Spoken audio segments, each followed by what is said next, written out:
Good afternoon mga boys. So for today's video, as you can see sa aking background ngayon, ito ay isang parang portal na dito lang din to sa ano. Makikita nyo dyan, isang parang ilog, kagaya ng nangyari doon sa ibang bansa, sa Brazil ata yun.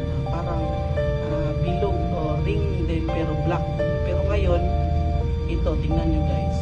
Ito pa. So, ayan. Isa pa. So, what do you think?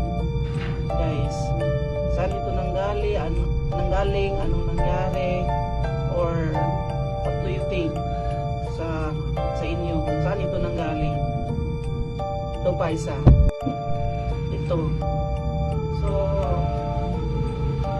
kita niyo sa picture na parang ano talaga, parang portal or parang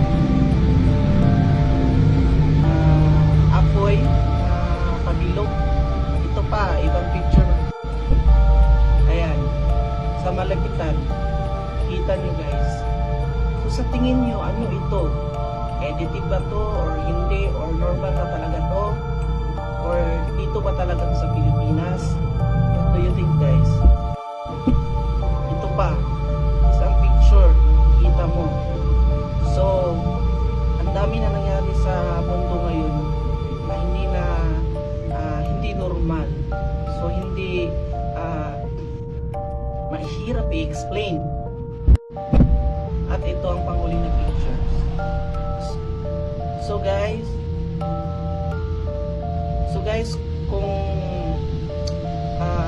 sa palagay nyo, ano ito, ang picture na to, try nyo comment dyan kung anong creativity ba to, true ba to, or hindi, or may gumagawa-gawa lang, kasi trending ito sa Facebook eh.